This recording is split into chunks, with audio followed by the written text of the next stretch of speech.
drips down off my brow. Every move I make them proud. Haters talk. Welcome to the Man Utd stream. Hope you're doing well. It's Friday night and we thought we'll bring you a live stream on what the hell is going on at United. Yes, I mean, we heard the Rúben Amorim press conference later on, late this afternoon, and well, it wasn't good news. It wasn't good news, and the biggest shock came when he mentioned Matheus Cunha and advised that he's not going to be available for the game against Crystal Palace.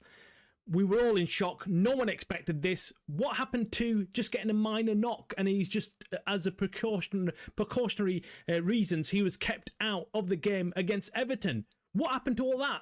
That's what I want to know. I want to know what happened. Why has it suddenly gone from a minor injury to, oh, he's out again? He's out again, and there's no guarantee he could be back again for the next game against Wolves. Big problems, guys. This is not looking good. We've got so much problems off the field. Never mind looking at on-field and facing in-form Crystal Palace, a team that's been playing really well this season. And, well, look, we're going to do a preview show of a kind. We're going to look at, obviously, look ahead to the game on Sunday. But there's lots to discuss. Lots to discuss. So thank you for joining us. Make sure you hit the like on this stream. And if you're not already a subscriber to the Man Utd stream channel, please make sure you hit that subscribe before you leave. Now, okay, let's jump straight into today's show because we've got so much to discuss. And first of all, obviously the headline news coming out of the Rúben Amorim presser was, of course, Cuhna is out. He's not playing against Crystal Palace, and he's going to be a massive loss for us because, well, let's be honest, without him, we look like a completely different team. We look like a team that had run out of ideas. We had no ideas how to break down a 10-man Everton team. And now we're going to face Crystal Palace with all 11 men away from home. How are we going to do it? How are we going to do it? But not only is Cuhna out, we also heard that Sesko's not going to be available either. So Sesko's not back either. And in fact, Rúben Amorim said something like he's going to be delayed. What I'm going to do is I'm going to play snippets of the interview. Well, not the interview, the presser. It's not his interview anymore. He is still a United manager. I'm going to play a bit of it. I'm going to play a bit of that. Let me just bring it up first. Let me bring it up so you guys can see it on your screen.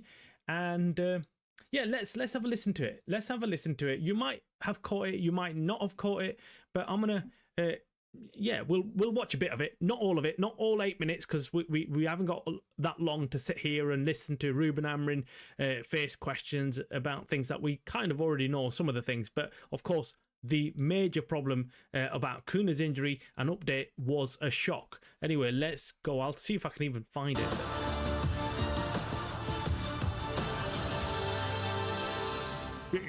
Let's go. Rúben,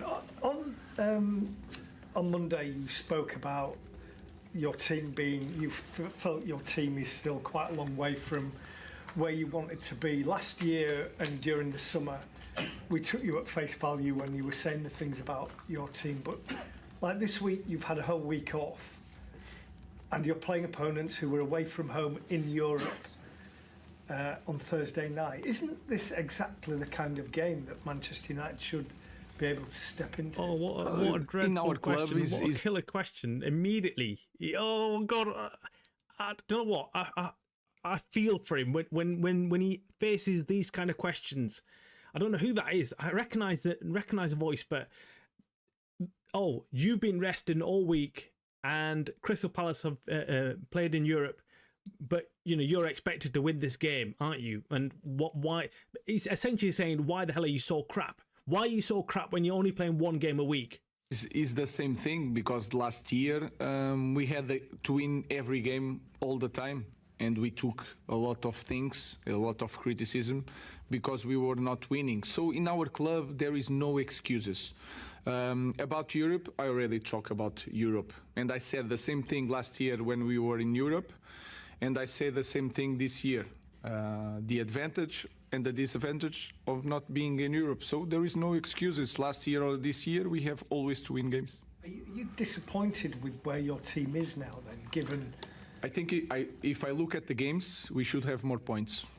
And because we had control of some games, we had the advantage in some games. Not really. And we lost that control. So if I look at at our games, we should have more points, and that is really disappointed and really frustrating, especially the last game. Hi, Rúben. On Monday, you could see the disappointment in everyone's faces. How do you stop them getting too low and going into a tailspin and going back? To start again was really tough. The week, as should be, was hard to this result, this defeat. But the process needs to continue, and we need to go for the next game, and we need to understand that, especially in our league this year, everything can change really fast. So let's go again and focus on the next one. Will Matheus Cunha and Harry Maguire be available tomorrow? And what's the update with Sesko? Is it looking like next week, maybe? No, Sesko is going to take a little bit more time. Why? Harry, the same. I expect to have Matheus in the next one, not this one. On Sesko, does that mean he's had a setback, So or is it he- worse? No, should be back. It's take a little bit For longer. We Wolves. are taking care of We're not the quite injury. sure though. That Rúben, could you change as mentioned well. after the game on Monday, feeling similar to last year, and being afraid of having similar feelings to last year. How much did that increase after the game? And do you think the players share that maybe nervousness that they could repeat last year? Again, I think if you look at the game, I think we can play better. We could be better in the game. Okay. I'm gonna pause it there. We'll come back to this if we need to later on in the show. Yeah. So let's just discuss what he's obviously dropped there. The bombshell about Cuhna being out. Sesko, of course, not being fit either. I don't understand, but I know. I think I can see why he said something about Sesko not risking him, because they know Ahmad and Mbumo and Mazraoui will be out against Wolves, or most likely that will be the last game, and then that's it. So I think what they're thinking behind closed doors, I think what they're doing is thinking, right now we can still keep them out of the squad and still have a decent team field and win, or possibly win, or go out and put in a decent performance.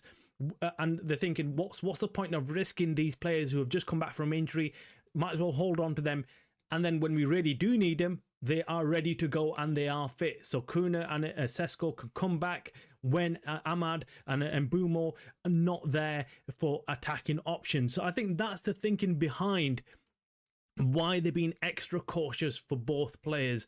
I'm really surprised about Cuhna, because what I heard was it was a minor knock, and he was expected to be back. I think something to do with his head, but it sounds like it's a bit more serious than it was we were first led to believe. But just before the Everton game, we were told he's not starting, and it was a minor knock, and he'll be fine, and in training as well. So it wasn't, everyone thought it's not serious, and it's just a one game time off that they've given him, and then he'll be back next game. But now we're hearing that he's going to be out for the weekend's game, and although he said he's going to be back for Wolves, but we know Rúben Amorim gives us stuff like this, and then later on he backtracks, and later on it turns into, he's out again, just like with Sesko. We were told one thing, and we thought he'll be back by now. So yeah, that is not news that we wanted to hear. Now, other news, transfer news. Let's focus on transfer news a bit before we go back to this press conference. But let's first talk about transfer news. Lots been talked about today about transfer news. It's Friday, so of course, transfer news always heats up on Fridays for Man United. In fact, it gets very busy. United as a club always tend to release things, or news comes out around Friday on transfers, and this is no exception. We had news today on Man United going further down the negotiations with João Gomez from Wolves. So this is looking very likely now. It's looking like United will get everything in order and be ready to go if they need to with João Gomez. That's what I'm being told. So what they're going to be doing, João Gomez, is they're negotiating everything. They're going to have everything in order in terms of valuation, what Wolves will agree, what terms and personal terms they agree with João Gomez. Everything's going to be in line before the January transfer window kicks off. And then they're going to put him on the back burner. That's what I'm hearing. They're going to put him on the back burner and chase the first options, and then if they don't get any positive feedback, this might actually be they might even chase their first options before the January transfer window actually opens, and if they don't get any positive feedback before January or right in the early days, they will then immediately move to sign someone like João Gomez. That's what I'm being told, and it does make sense. It makes sense. We know he's not their first option, but we also know United are in negotiations with Wolves, and Wolves currently, as looking at relegation, they will be probably looking at him as an option to maybe sell and bring in somebody else. I don't know. It's a difficult one for Wolves because they'll probably want him on the squad because they might feel that they've got a chance to obviously jump out the relegation zone and stay in the Premier League, or they might just cut their losses and think, right, let's just sell him. He's not going to be happy to stick around. We need to have players at the club who are going to work hard for us and actually commit themselves. And if his head's turned, we don't want another situation where, like Baleba, for instance, where he's no use to us and we hold on to him in January and stick with him and say, no, you're staying with us for the rest of the season, and he doesn't perform. So what is the point? We might as well cash out on him now. And I think there is some noises coming out of Wolves who know that if they don't sell him in January, United will not come back for him in the summer because United will have bigger targets to go after in the summer transfer window. So yeah, do you sell him now and cash out, or do you hold on to him and well at the end of the season you might not even sell him and you might be relegated anyway? So there's lots of question marks over Wolves and of course the sale of João Gomez, but I think it's fairly likely. If United turn up and knock on the door, I think Wolves will sell. The player will absolutely want to move to United. He wants to join Man United. His best mate is Cuhna, and so he would want to move. The question mark is whether United will trigger that purchase or not in January. They may only do it if they can't find somebody else from the top of the list. So we know who's on top of the list. We've heard it time and time again. It is Elliot Anderson who is top of that list, currently in the form of his life, doing absolutely brilliant for Nottingham Forest. And Nottingham Forest have put United on notice that, look, we're not going to accept anything less than about 80 to 90 million. They want something in excess of that mark. So that's a lot of money. But we've got some terrible news today. Terrible news. Nothing is going our way right now. It feels like everything seems like it's falling apart. And, well, the news was... I'll put it up on the screen because, I want you to visually see this as well. So it's... Manchester City are ready to make Elliot Anderson one of their top targets in 2026. Man United also interested. Well, we already know Man United are interested. We know Man United have him on top of their list. He is top of that shortlist. We know that. Now it comes down to who the player wants, because once Man City jump in, we know it's going to be difficult, United, to attract a player if they haven't got Champions League football. I think if they've got Champions League football, or they're qualifying for the Champions League, or they have qualified, depending on when we signed Elliot Anderson, but it's more than likely we signed him in the summer transfer window, we will have to have Champions League. There's no doubt about it. The only way Elliot Anderson comes to United is if we have Champions League football. If we don't have Champions League football, There's absolutely no reason for him to wanting to come to United unless he's a boyhood Man United fan and he wants to make United great again and he wants to join us and he feels like the project for Rúben Amorim is really good. But right now, as a player looking from outside in, looking at United, looking at the turmoil, looking at the way the players are struggling, the team struggling. I mean, the game against Everton wasn't a good selling point either. I mean, any player looking at United will be thinking, shit, I don't want to part of this. I don't want to be part of this shit show. Thank you very much, but no, I'm happy where I am, or I'll pick some other club that is, likely to go and win trophies, likely to go, likely to be in the Champions League, or is in the Champions League. So these things will all make a massive difference, and Rúben Amorim knows this. Rúben Amorim knows that we could have gone and signed big players in the summer if we had Champions League football. It's simple. These players want to play in the biggest competitions. They want to be remembered for playing in the big competitions. They want to be all across Europe. Everyone wants to be famous. Everyone wants to be known, and they want the club to be successful. You don't want to jump onto a Titanic. Of course you don't. You want to join a prosperous club, a club going in the right direction.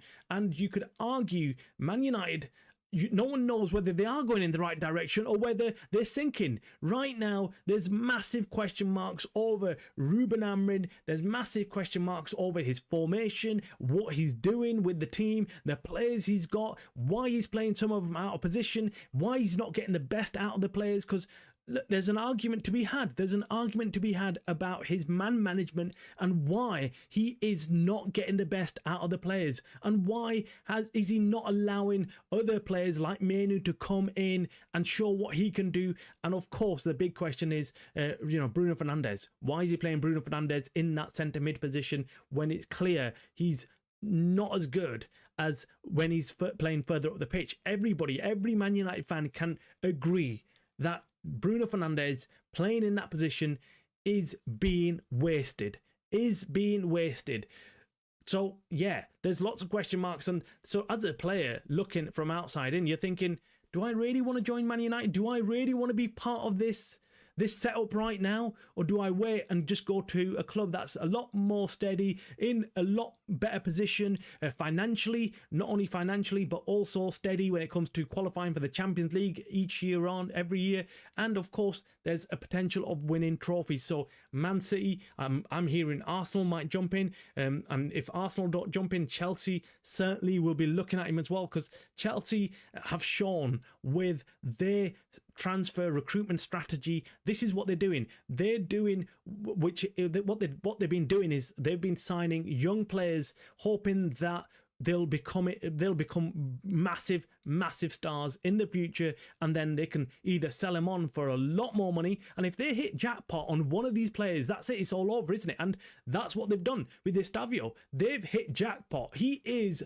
a future superstar in the making, if not already a superstar. The kid is sensational, and well, there you go. If he turns into a superstar and say Real Madrid come knocking and they want to offer 150 mil, plus for him, and Chelsea sell him, that's it. All the outgoings for all the other players that they've risked on that haven't really worked, they're going to make back. They're going to make that kind of money back. And that's not just one player. There's going to be lots of other players in that Chelsea squad who are young, who have got the potential to be very good in the future.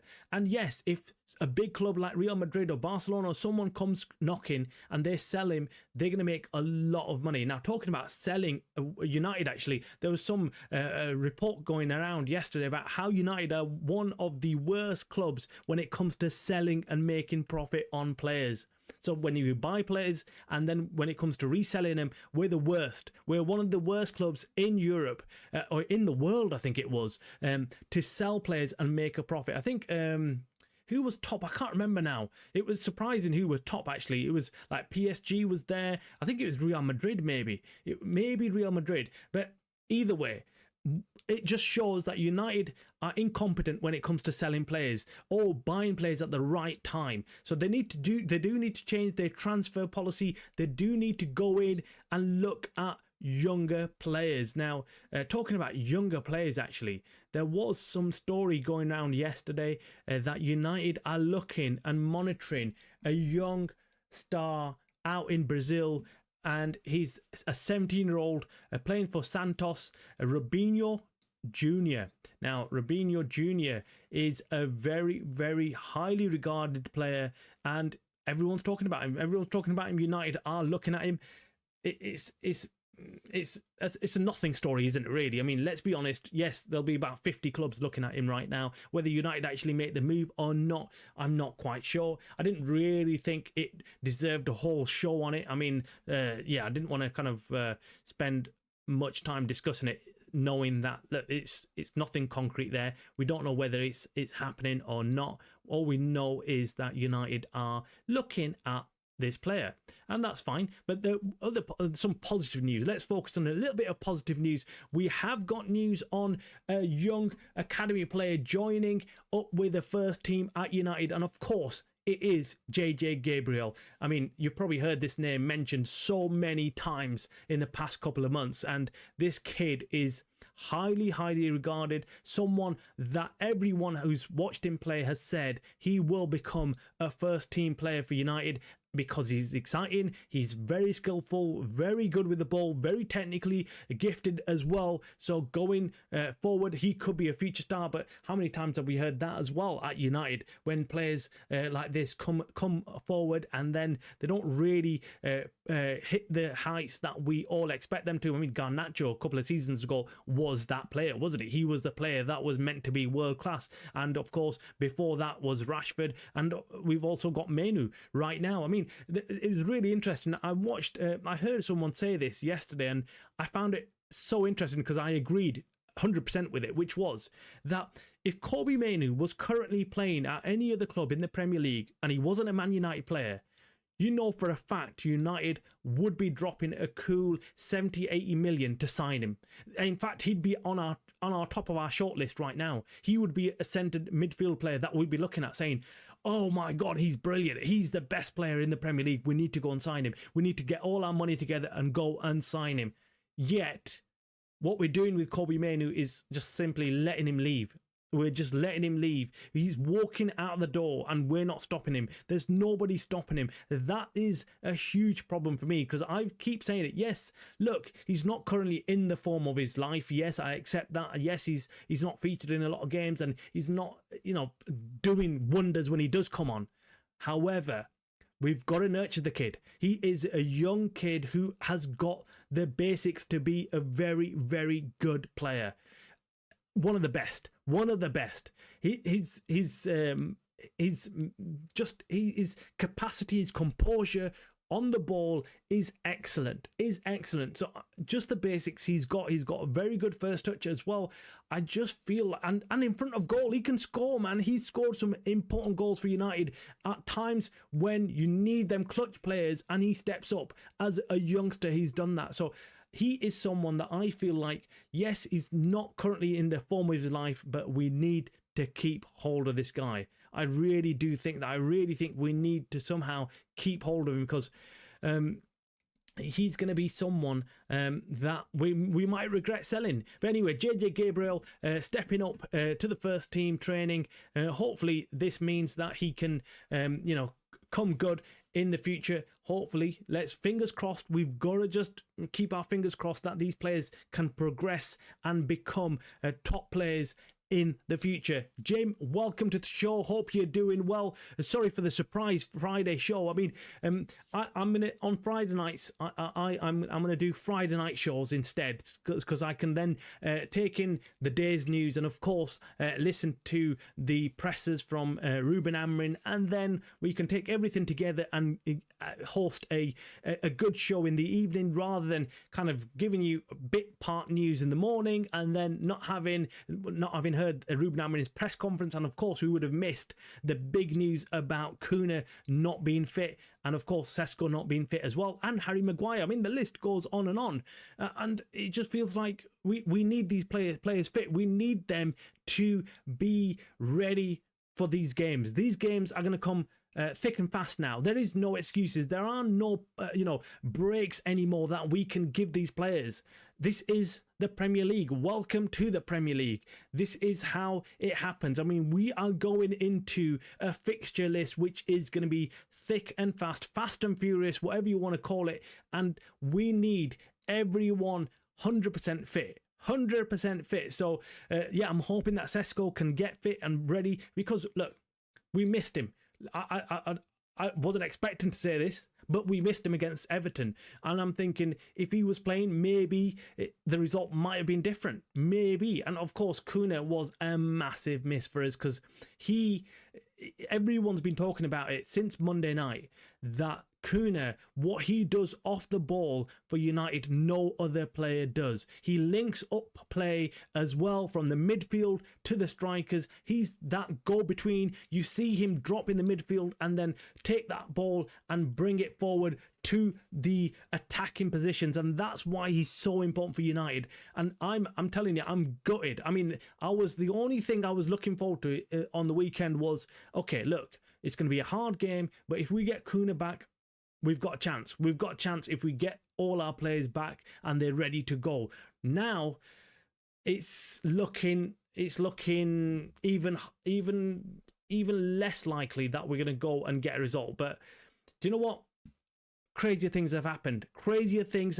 It is football. Anything can happen. So I'm not ruling it out. Now, looking at the form of Crystal Palace, Premier League form, not all competitions because they are in Europe, but let's look at the Premier League form. So in the last 6 games, they've lost twice, drawn twice, and then won twice. So it's a bit up and down.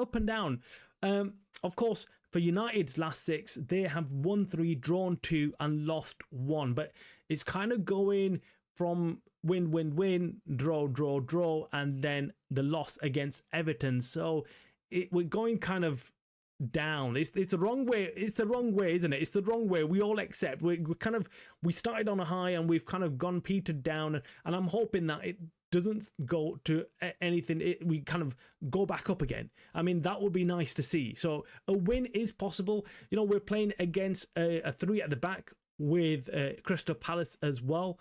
So they're going to line up in a 3 at the back. It's going to be interesting because many people have looked at Crystal Palace and said, "Oh, that's brilliant. They play brilliantly. They 3 at the back, and the formation works for them." And yet we know that it's not working at United, but it could be because of the personnel. They've got obviously different players to United, and they're clearly better at playing in that formation, whereas United.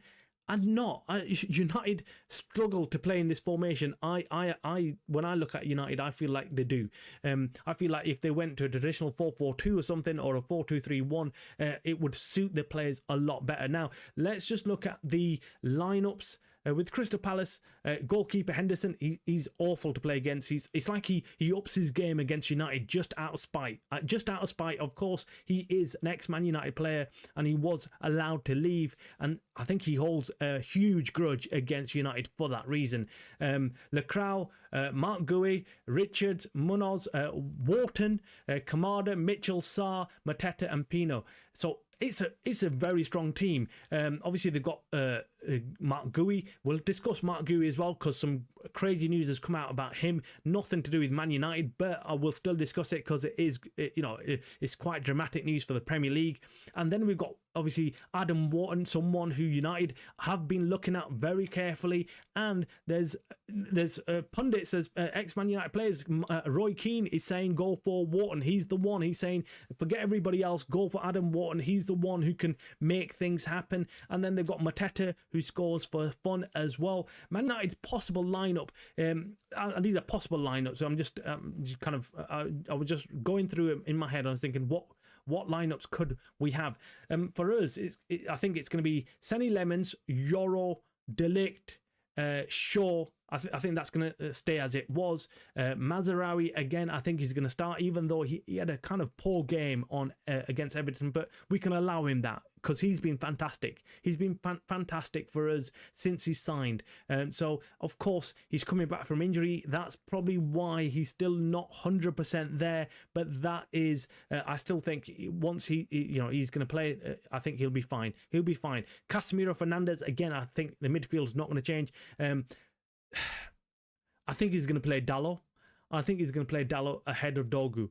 I don't know why, but I think he's going to do that. I think given what happened against Everton and he had to bring Dalot on, I think he's going to go back to his trusted soldier, the one he prefers. We know he prefers him over Dogu, and I think he's going to start with Dalot, and then I think Mason Mount is going to start this time. I don't think Zerski's going to get a start. I'll be absolutely shocked. I'll fall off my chair if I'm watching the game and we're doing a watch along and Zerski comes up on the team sheet. I'll be really surprised. I think Mason Mount will start. I think it'll be then Amad Diallo or Mbeumo playing essentially in the middle, and then you've got Amad on the right wing or Mbeumo. But either way, that's how I think he's going to line up.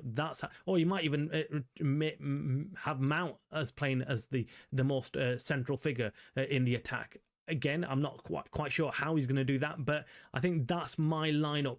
Let me know in the comments below if you disagree with that lineup, or you think someone else can come in or not. But I think that's essentially what he's going to do. That's our strongest team without Cuhna and Sesko. That's our strongest team right now. He can play. He's got no other options, and he agrees that it's a must-win game. Every game is a must-win game, and he will be desperate, and I'm hoping the players will be desperate to get the win over Crystal Palace. And Cole, just forget the whole thing about Everton on Monday night, because they'll want the fans and all the media and everyone to forget what happened on Monday night. I mean, against 10 men of Everton, not being able to break them down and score was embarrassing. It was embarrassing, and I would like nothing more than United to go and play against Crystal Palace and win, and just get things back on track again. Because I don't want to be focusing on negative things, but when they keep hitting you in the face, you've got to discuss them. You cannot ignore the elephant in the room. And yes, all eyes will be on Rúben Amorim and his decision making. All eyes will be on Rúben Amorim and his team selection. I mean, I wish he would turn around and say, right, I'm going to change it up. I'm going to change up the team. I'm going to change up the formation, change up the system. But let's be honest, he's not going to do that. He's going to stick to it, and he's going to stick to it till the very last day, until he gets sacked or he leaves. Either way, he will stick to what he knows. He's not a manager who's going to change his mind halfway through the season. Now, anyway, let's focus on other news as well. Got some crazy news as well, man. It's insane news. Yeah, it's insane news, man. First of all, talking about Liverpool, they've been going through a complete awful period of time.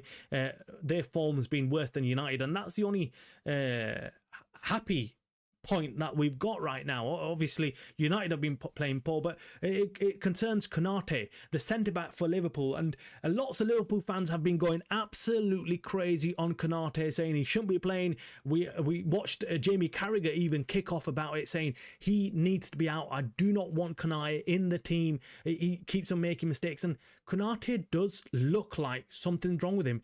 Either he's nursing an injury and he's not told anybody, or his confidence just fell through the roof. But then again, if I'm being unbiased, I'm looking at Van Dijk and thinking he's just a shit.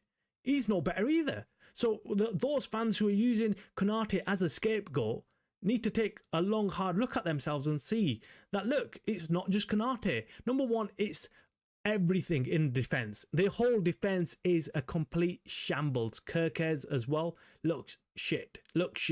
Van Dijk, he was out playing basketball against PSV on the weekday. I think it was Wednesday or Thursday in the Champions League.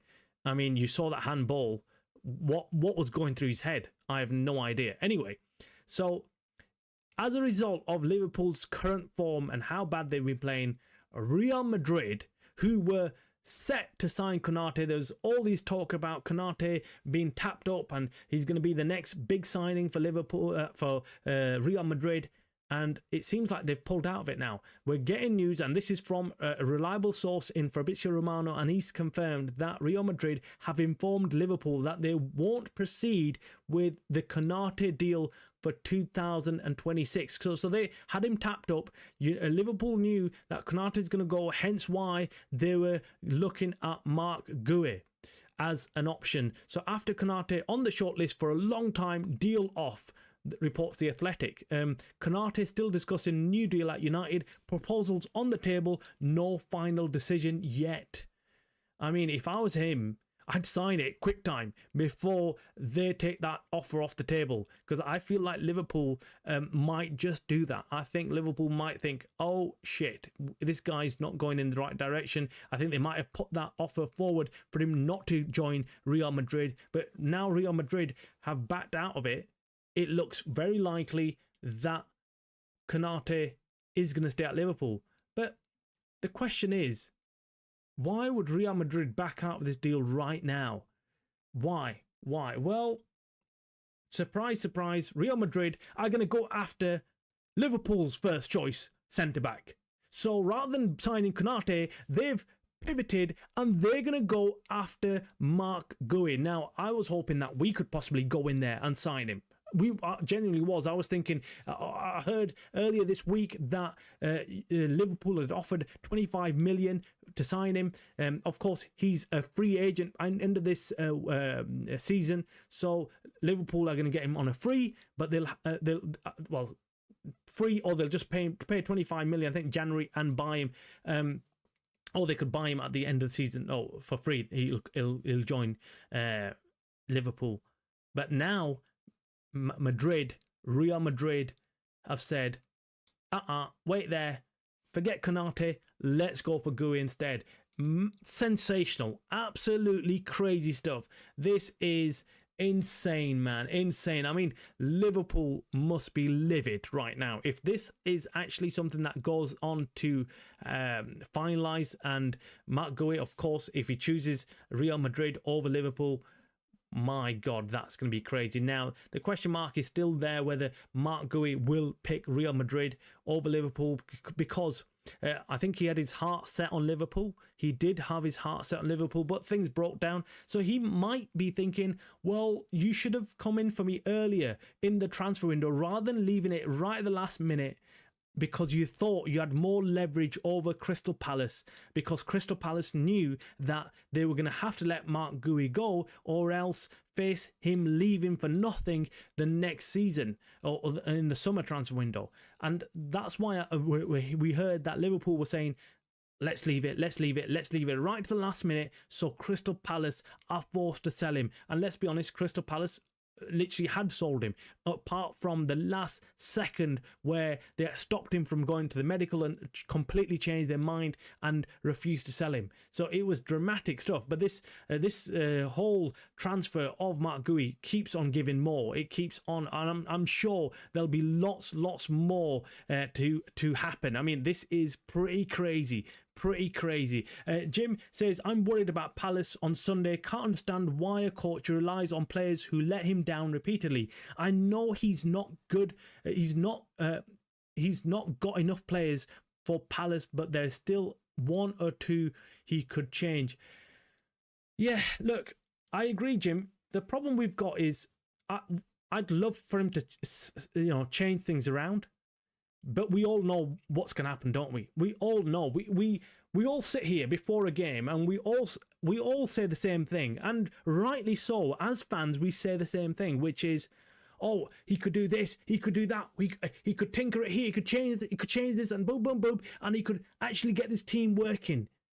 And then come Sunday morning, you know what's going to happen, and I know what's going to happen. We're going to see the team sheet and we're going to be like, shit, he's gone with the same thing. He's rinse and repeat. That is Rúben Amorim. This guy is, for me, it's that what is the definition of insanity is doing the same thing time and time again, expecting a different result. And that's exactly what Rúben Amorim is doing right now. He's doing things exactly the same way as he's done before against Everton. He did it with the other teams. He's gonna keep on doing that, but he's gonna expect a different result on Sunday for whatever reason. I have no idea. Now the question is, do you put the blame on the players and say the players are the ones who are letting the manager down, and it's the players who need to be criticised, and it's the players who need to be taken out of the club?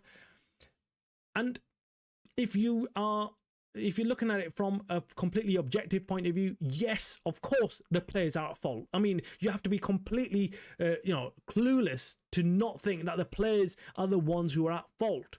But the manager is also responsible. The manager is also responsible for setting up the team. The manager is also responsible for giving the instructions. The manager's also responsible for making the substitutions and at what time. We've seen Rúben Amorim doesn't get them right. We've seen Rúben Amorim is shit at things like that. We saw on Monday night, he was awful. He was dreadful. And so therefore, you can't just simply blame the players right now. Yes, of course, these players, we know, we've seen these players. Even before Rúben Amorim arrived at this club, nothing's really changed. I mean, I'm talking with the exception of course, Cuhna, Mbeumo and Sesko, right? Okay, so take them out, and of course, Sandy Lemon. So the new signings this summer, leave them out of it. But all the rest are experts at downing tools. Yeah, they're experts. You know, once you've done, it's like, you know, if you've seen someone do it once, they're going to be very likely to do it again. Why would why would they change their colours? Why would they suddenly decide we're not the same players? We're going to, this time when the going gets tough, we're going to give it our all and we're going to dig ourselves out of the hole. They're not going to do that because they've got into bad habits from previous managers. This team, these set of players have got so used to doing exactly this that they don't know anything different. But for me, it all comes back to, number one, Bruno Fernandes. Why? Not because of what he as a player, as a captain. As a captain, he's the leader. He's the manager out on the pitch in real time. No one's coming over to Rúben Amorim to find out what he's doing, what doesn't. He's the captain. He can make things happen. He can change things. He can order players to do certain things on their pitch. He never does, though, because he's too busy throwing his own dummy out. He's too busy, feeling sorry for himself. So he is not the leader that we need out on that pitch at any given time. At any given time, he is not the guy who needs to be out on the pitch. And then we've got the likes of course, Rúben Amorim himself, who's just ridiculous. So when it comes to changing things, I'm just not confident he's going to do that. I just can't see him doing that. And unfortunately, against Crystal Palace, I've given him the possible team lineup. I'm hoping that he changes it. I'm hoping that he actually pulls out something completely different, changes his formations, shocks Glasner as well, shocks Crystal Palace, and they don't know how to play against United. But we all know he is too easy to play against. This United team is too easy to play against. So Crystal Palace are going to line up. They're going to know exactly what to do. In fact, who did it against us? Brentford, didn't they? Brentford. They destroyed us. They destroyed us because they knew exactly how to set up against us. We were easy for them to play against. If you look at Brentford's team, there was no one exceptional in there. A pre-game, you look at that Brentford team and you think they're shit. They're all of them are shit. No one should be able to do anything to us. Yet they destroyed us, and that was because of the fact that they knew exactly how United are going to line up, what they're going to play like, and they know United will not change things up. They're not going to do anything different. So I really do empathise with you, Jim. I really do want him to change things up. But I know the truth, and as difficult as it is, I know he's going to go out there and he's going to do exactly what he's been doing for all of this season. He's going to line up exactly the same. He's going to use the same tactics. He's going to use everything that he's been doing before. It's not going to be a surprise. No one's going to be shocked. No one's going to be caught off guard. Crystal Palace will set up and they will just do what is expected of themselves. And yeah, we're going to see two managers play out against each other this time, because it's going to be the same formation for both teams. So let's wait and see. Let's wait and see. But guys, that's it for today's show. I'll be back tomorrow and I'll do a more of a in-depth preview show and discuss anything else that needs discussing, probably in the afternoon sometime in the afternoon. Jim says Bruno is holding the team. If the captain can't keep his cool, how can you expect the rest of the team to be different? Yeah, I think the rest of the team, it's divided into two camps. So you've got the one camp that are young and they don't have any experience of how to deal in things in this situation. So you've got Len Euro, you've got Senny Lemons, you've got arguably Ahmad, then you've got Sesko, of course, as well. They don't know how to deal with things in this situation. Then you've got the experienced guys who should be able to kind of understand what's going on the pitch, but don't really say anything. So, De Ligt, he's not very vocal. You've got Mbumo, Cuhna, they're new to the team. They're not going to take lead immediately. They're not going to start, barking out orders and telling the players what to do when Bruno Fernandes is the captain, and they're definitely not going to shout back at Bruno Fernandes. They're not going to be telling him what to do. So again, that is where they lie. And then the only other player that can really say something is Casemiro, because he is, you'd say, the senior of the entire team, right? He is the player who's seen there, done it all. Real Madrid, won everything, been in these situations many times before when you're losing or you've got to see out a game. Yet I don't know. I think for him, he just wants to get through his game, and he's looking at it from a selfish point of view. He's not very good when it comes to team morale and team togetherness. I don't really see him giving instructions or keeping things together and really focusing on things. And, well, yeah, the only other player then we've got left is Bruno Fernandes, and he takes the lead. And when all the rest of the players see Bruno Fernandes throwing his dummy out or, completely going crazy over a misplaced pass or something, to him, by the way, to him. So if you see him, if a player fails to get the pass right to Bruno Fernandes, he has a complete hissy fit. Yet Bruno Fernandes arguably is the one player in this United team that completely misplaces, lots more passes compared to everybody else. And I know what some people are going to say is, oh yes, but he does come out with assists and he does get one or two passes that are world class. Yes, but what's the point of that? What's the point of that? If he's trying 10 passes and he gets one or two out of them, then he's not good at passing. He's not good at making them passes, but he still insists on making them long passes across the field, thinking that they look sexy and they're good. And also with his shots, he thinks I'm going to score a worldly, but it just doesn't work most of the times. Jim says he's showing the younger players it's okay to be petulant. Yeah, he is. He is, Jim. That's what it is. He's showing what not to play like. He's showing the young players what not to be like. But, the younger players are going to get into bad habits. And we've seen the younger players have at United come in, they all come in, they work hard, they look like they're going to do well, and then suddenly they just fall off and they start acting like little brats. Like we saw it with Garnacho, we saw it with Rashford, we've seen it with so many players coming at United, and they look really steady, they look like they're going to work really hard, and then suddenly they just go off. And I think that's more to do with what they see at the club than anything else. Young players don't just go off the rails themselves. They get to see the leadership. They get to see players above them. So I remember when Cristiano Ronaldo was talking about him coming to United, and he goes, I came into United and I was petulant, I was young, I was selfish, I was childish. And he goes, but when I sat in the dressing room with the likes of, Rio Ferdinand, Vidic and Giggs and Scholes and these kind of players around him and Phil Neville, he goes, they humbled me. They told me, he goes, I threw my dummy out once or twice, and it wasn't the manager who would tell me off. He goes, one of the senior players would grab me, take me in a room and say, you're not doing that again. You're not doing that again. This is Man United, and you're going to, you're going to stay in line. You're going to stay in line. That's what you're going to do. And after a short while, Cristiano Ronaldo realised, okay, this is what's expected of me, and I'm not going to do anything other than what everybody else around me is doing. And that's the difference. Can you imagine that happening right now? I can't see anybody in that United squad putting anyone right. Any youngster, anyone who's coming into the club and saying, like, oh, I'm not doing this, I'm not doing that. I can't see anybody saying, shut up.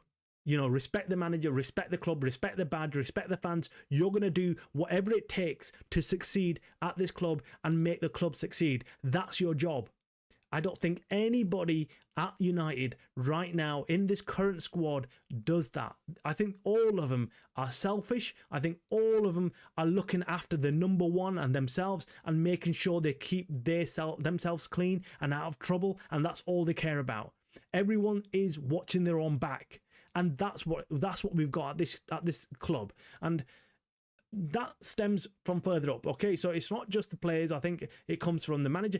Look, Rúben Amorim, to be fair to him, has said it many times. I don't know what's wrong with the players. I don't know what's wrong with the players. I'm telling them what to do, but they're not listening. And I think what he's trying to tell us is that this problem goes deeper than just a change of manager. It's the club ethos. It's what's been happening for many years that he's now trying to slowly undo, and it's taken a lot longer than he expected.